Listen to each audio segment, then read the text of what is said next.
te lu mu néew néew moo ma gën a leneen lu ma mënti am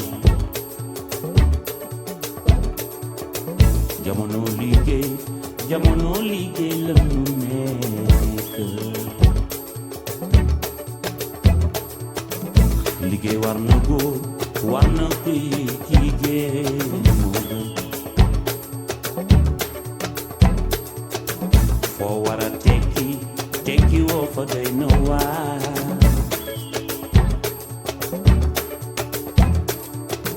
nekk ci palaas war a liggéey te liggéeyoo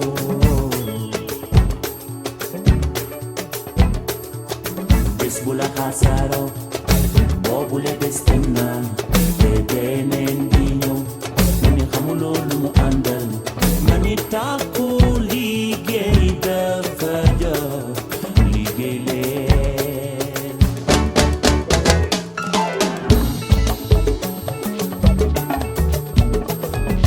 liggéey na nga liggéey mooy réew liggéey mooy réew liggéey foo mën a nekk liggéey foo mën a tollu liggéey mooy réew liggéey foo mën a nekk liggéey foo mën a tollu liggéey mooy réew liggéey foo mën a nekk liggéey foo mën a tollu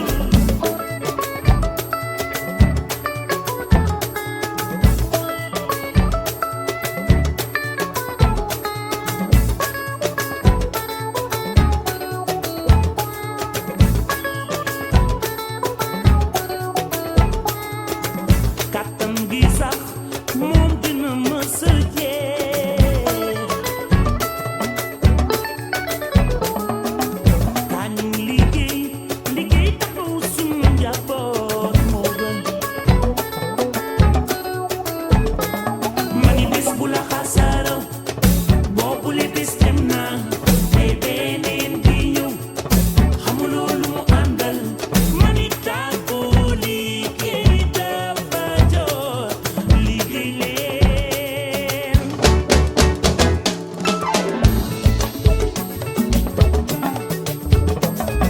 a day like this will come a day like this will go a day like this will come a day like this will go a day like this will come will go so easy na nga liggéey dolli nga liggéey mooy réew nga liggéey foo mën a nekk na nga liggéey ak foo mën a toll a day like this will come a day like this will go a day like this will come a day like this will go a day like this will come will go so easy Chers travailleurs, c'est un moment important et je demande sous vos applaudissements, s'il vous plaît, de mettre en témoignage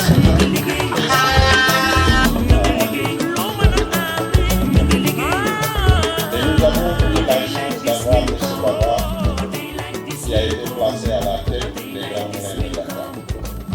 À son arrivée, c'était dans un contexte très difficile. Il s'est dès l'entame de son travail à faire quelque chose pour les travailleurs. Parce qu'on lui a présenté des réalisations qui se faisaient, des attributions de prêts, la difficulté du personnel à avoir du foncier. Et tout de suite, il a eu l'idée de chercher les voies et moyens pour doter chacun d'entre nous d'un terrain. Il n'y avait rien en face, mais l'idée était là. Avec son comité directeur, il nous a demandé de voir dans quel moyen, dans quelle mesure nous pouvions réaliser cette volonté qui était la sienne en communion avec le patron Mimran à l'époque. Il a mis les dispositions, les moyens à notre disposition. Il nous a suffisamment instruits, il nous a appuyés. avec son comité directeur, nous sommes allés voir l'administration, faire les recherches nécessaires et tomber sur le site sur lequel nous sommes réunis aujourd'hui. Vous pouvez imaginer les accents des explications du DG devant M. Mimran pour qu'il puisse accepter de donner les moyens qui ont permis de faire toute cette grande réalisation. Merci la confiance, vous avez eu confiance. Merci. maa ngi leen di gërëm di leen di sant di gërëm sunu directeur bii nekk fii ndax boobu ñuy tàmbale ay directeur namoon nañu def lu tollu nii waaye bañ ko yëkkatee ñu wax leen la ca mbiru suuf dañ ko tegaat ci suuf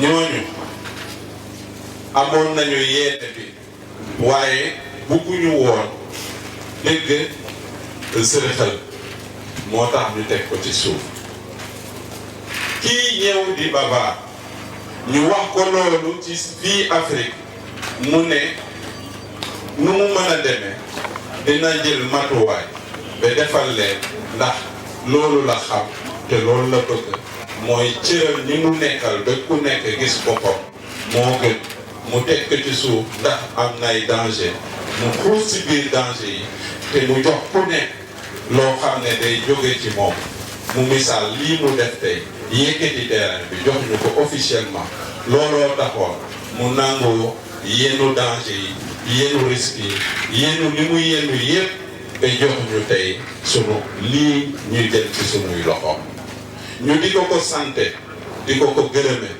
di ko ñaanal yàlla yal na yàlla def mu delloo ci njabootam ak ci moom ci boppam ndax moom dalal na sunu njaboot yi ku ci mu jox ko darukaay te ñun xamuñu ba ñaata yi aj lañ fiy dëkk sunuy set ak sunuy setaat Baba yaa ñu samp fii yal na yàlla def yàlla gërëm la te may la sa wàccuwaay.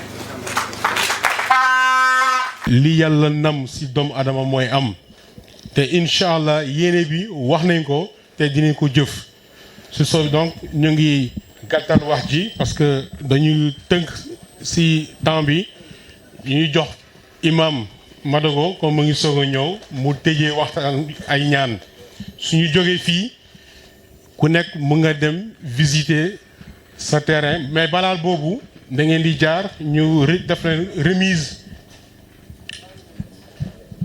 document buy firnde ni parcelle bi yow yaa ko moom donc may jox kaddu gi imam Mado au-delà mu nekk imam zone industrielle bi yëpp mais c'est un travailleur d'abord te mooy suñu dëkkandoo waa Sonacos gars yi tàccu leen ma imam bu baax a baax a baax imam Mado ñu ngi lay ñaanal yàlla gudd fan ak wér ma lay jox kaddu gi nga wax ci tuuti te ñu ko waxtaan ñu mën a jublu si benn liggéey jërëjëf. mbokk yi ñu ngi leen di wax asalaamaaleykum wa rahmatullahi taala wa barakaatu.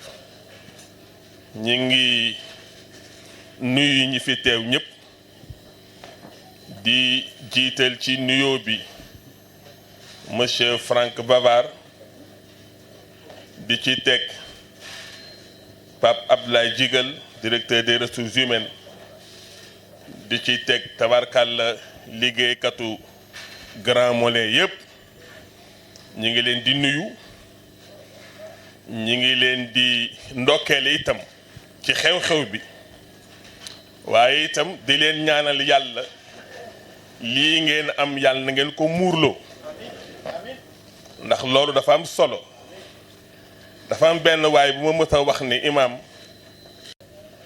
ndax da nga ni accident de travail bi ci gën a metti mooy liggéey ba dem retraite te amuloo foo dëkk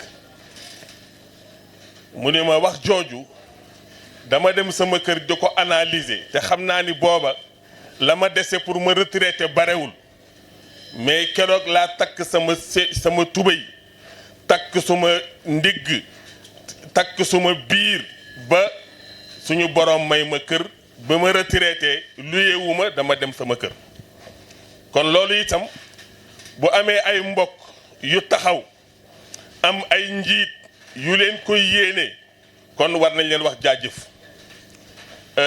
dafa mel ni nag liggéey ci société dafa metti léeg-léeg da ngay gas ñeneen di suul mais duñu mën a xam feek résultat bi ñëwul Serigne Cheikh dafa wax ni nit bu dee yéeg ci garab te xeer buñ ko sànni mu wàcc fayu nee na du teel a ajji dara nee na muñ xeer ya bu muñee xeer ya nag ba egg ca fa ñuy àjjee fruit yi nee na bu mu mel ni ñoom na dagg ci fruit yi sànni leen ko ci suuf waaw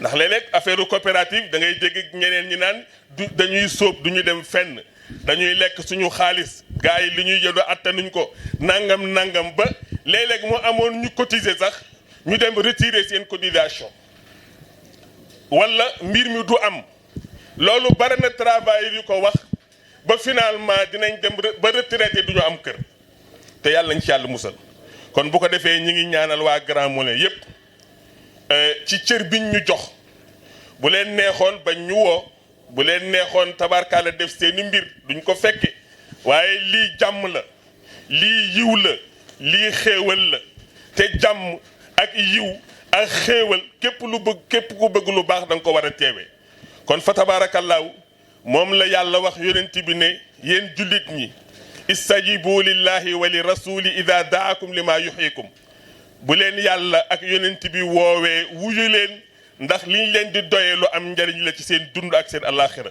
te defe naa kër nag ku ko xam ku ko am xam ni mooy sutura bi njëkk ci doomu aadama kër mooy sutura doomu aadama kon yàlla nañu ko yàlla teel a may yàlla nañ ko yàlla teel a may te buñ ko mayee itam yàlla nañ ko jariñoo ndax nit dina tabax këram ba mu egg te du ca dugg. vérité ah suul kër du ko teree feeñ nañu waxante dëgg le directeur des ressources humaines Pape Abdoulaye Djigal waaye gàcce ngàlla ma waaye le directeur général des Grands Moulins de Dakar Franck Babar on ne peut pas te payer on vous souhaite une longue vie parce que décanté ngeen loo xam ne fi mu ne suñu maam ya ba suñu mamaat yi mënuñu ci woon dara te suuf ci boppam ku ko jël rek yaa ngi sacrificer sa vie ngeen jël seen vie jaayante ko ngir ñun waaye gars yi tappaleen xol yi waaye tappaleen xol yi tappaleen xol yi bravo Franck Babar bravo Pape Abdoulaye Djigal bu ma ci jógee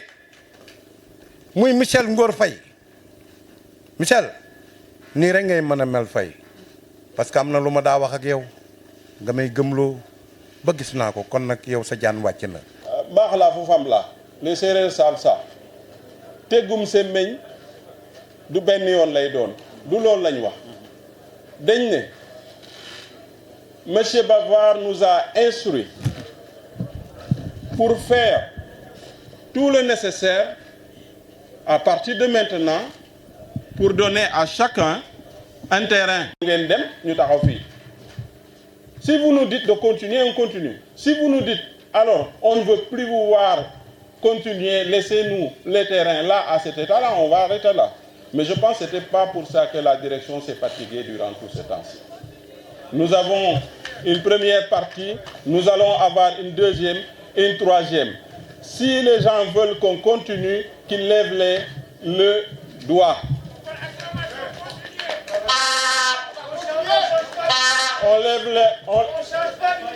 On lève la main. Gassama, vous comptez pour voir est-ce que tout le monde est... Donc, on est à 100%, on continue. Voilà, ok. La majorité l'emporte. On vote, tu vois, tu es d'accord. Donc, tu es d'accord. C'est clair que la majorité veut qu'on continue, on continue. Il y a des choses qu'il faut tirer au clair, vous avez raison. Ok, maintenant, on va passer à la distribution des documents. On va faire 5 groupes et chacun va avoir un lot à donner. Teranga doomu Adam liggéey dong moo ko mën a joxe te lu mu néew néew moo ma gën a leneen lu ma mënti am jamono liggéey la ñu nekk liggéey war na góor war na kuy jigéen foo war a tekki woo fa doy na waar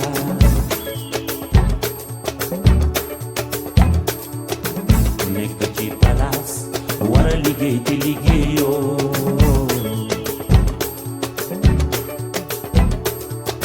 bés bu la xasaaroo boobu la bés dem na Alors, on est un leader dans notre domaine et il est évident que notre démarche, on espère qu'elle sera regardée et qu'elle sera suivie. Mais après, chaque entreprise a ses propres difficultés, ses avantages, ses opportunités. Mais je ne doute pas que les industriels du Sénégal ont une volonté tout à fait similaire à la mienne. Écoutez, la situation d'entreprise, vous la voyez aujourd'hui, tout le monde est là, tout le monde est heureux et la situation est absolument magnifique.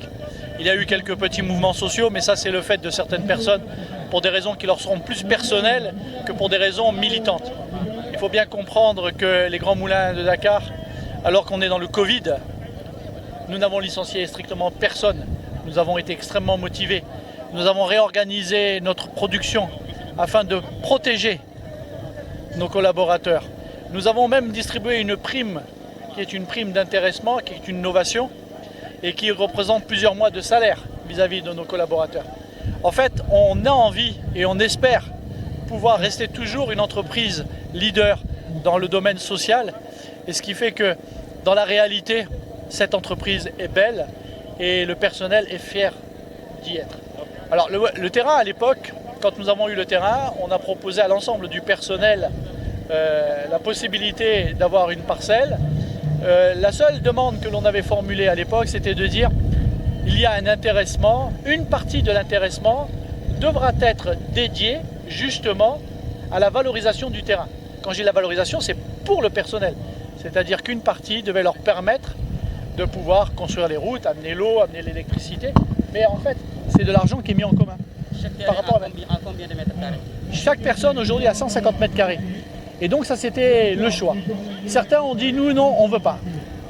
On ne veut pas, on veut toucher notre intéressement dans l'intégralité. Et donc nous n'adhérons pas à ce système. On a respecté leur choix. Et aujourd'hui, eh ben, ils sont en attente d'autres projets. Ça sera à eux de voir comment y arriver. Avec grand plaisir. À vous. Alors on a un sentiment de satisfaction, mais il faut reconnaître d'abord que la direction générale a remis les terrains à une coopérative. Et c'est la coopérative qui remet le terrain aux bénéficiaires qui sont des salariés. Donc aujourd'hui, on a le sentiment d'être satisfait d'avoir une entreprise qui est en capacité d'accompagner ce genre de projet. Et on a aussi la satisfaction d'avoir une coopérative suffisamment solide pour accompagner les salariés d'une entreprise en ces périodes difficiles. Alors, la première étape, c'est déjà accéder à la terre. On sait qu'accéder à une parcelle aujourd'hui dans le pays n'est pas évident. Dans une zone comme Diamniadio, pas loin de Dakar, avec tout ce qu'on a comme moyen aujourd'hui et comme enjeu de transport, ce n'est pas petit. C'était déjà la première étape. Permettre à la majorité des salariés d'accéder à un terrain de 200 mètres carrés ou 150 mètres carrés. Maintenant, comme on dit, l'appétit vient en mangeant. Naturellement, quand on a un terrain, on espère que ça ne va pas être la spéculation foncière, c'est-à-dire la vente et la revente très vite. L'idée, ce serait d'accompagner notre personnel à y avoir des maisons et puis à terme à avoir une cité ici qui ressemble à ce que nous sommes réellement, une grande entreprise avec un vrai dispositif social, parce qu'on sait aujourd'hui ce que représente l'habitat, ce que représente le loyer dans le salaire d'un actif. Si on peut accompagner un salarié à accéder à la propriété, nous sommes dans notre dimension d'entreprise sociale. Mais écoutez, on l'espère de tout cœur, parce qu'à l'époque, quand il y avait ces mouvements d'humeur, la position de la direction générale était de dire qu'elle était toujours ouverte au dialogue. Et d'ailleurs là, nous le montrons également. La position de la direction générale, c'était de dire que c'était le fait d'une minorité, mais que cette minorité fait partie de notre famille et que nous sommes ouverts pour marcher avec eux, les comprendre et puis avancer ensemble. Le progrès ne se construit pas dans la crise, le progrès ne se construit pas dans la guerre, elle ne se construit pas dans l'invective, elle ne se construit pas dans la tension. Le progrès se construit dans l'écoute et dans ce que nous sommes en train de faire là, c'est-à-dire avancer. Donc c'est comme une réconciliation pour nous.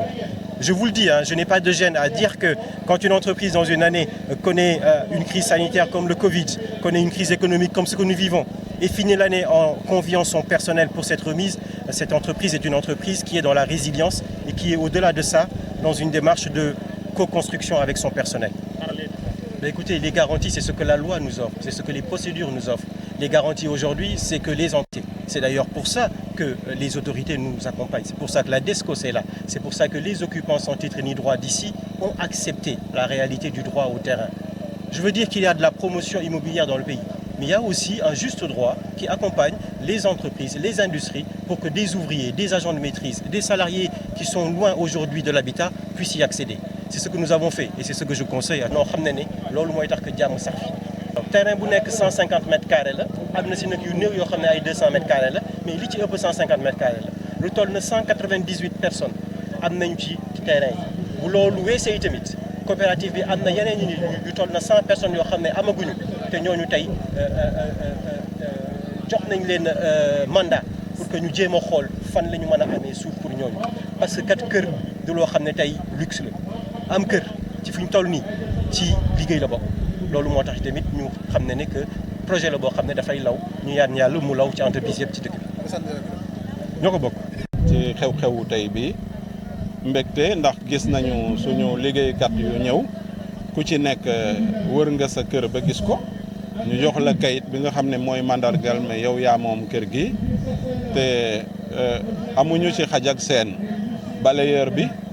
cadre ba directeur ba ñëpp a ci yem ku ci ne gis nga sa kër la ngay def ci sa kër nag yow yaa xam waaye suñu rôle moo di ne jox ku nekk këram loolu nag mbégte bu rëy la ndax buñ ko defutoon day am ñoo xam ne dañuy liggéey ba retraité ñibbi te duñu mën a am kër condition bi wax naa ko léegi mooy ne da ngay ñëw nangu da ngay nekk membre Grand Moulin d'abord liggéeykatu Grand Moulin bu ñu embauché ba pare nga nangu bokk nga signé fiche souscription bu wane ne bokk nga cotiser cotisation bi ñaari téeméer la weer wu ne ñaari junni at bi souscription ñaari junni la après cotisation bi 1000 francs la. journalier du ñoo xam ne dañuy fixe journalier dañ koy liggéey jël tey muy 3 jours dem yoonam. bu fekkee ne bëgg na yàgg dañ koy embauché bu ñu la embauché mën nga liggéey ndax li nga xam ne moom mooy waruwaay pour ci terrain bi journalier buy liggéey tey dem wóorul la ndax dina xëy si wala du fi xëy si mënuloo engagé projet boo xam ne day jël 11 ans am na projet boo xam ne bañ ko commencé balaa ñuy jot suuf si def na 11 ans balaa boobu dootoo xamati sax ñaata journalier ñoo fi jaar donc pour liggéeykat yi embauché nga xam ne dañ fiy des même bu ñu démissionné dañuy continuer jox leen lañ leen digoon. am na ci ñu faatu am na ñu faatu ñooñu seeni terrain yu ngi fi jox nañ ko seeni njaboot. man dama bëggee dama kontaan ci sama directeur yi ak kontaan su tey parce que suñu directeurs yi grâce ak ñoom ñu jot terrain yi et ñoom lu ñuy def yëpp dañ ko teg ci yoon. lu ñu doon wax ci kii dans la presse à travers il y avait un moment vous étiez au courant lu ñu doon wax yëpp c'est pas vrai. nit soo nekk ci béréb da ngay wax lu dëgg et aujourd'hui seule la vérité paye te dëgg rek moo mujjee maa ngi leen gërëm leen vous aussi les hommes de la presse. te lu mu néew néew moo ma gën a leneen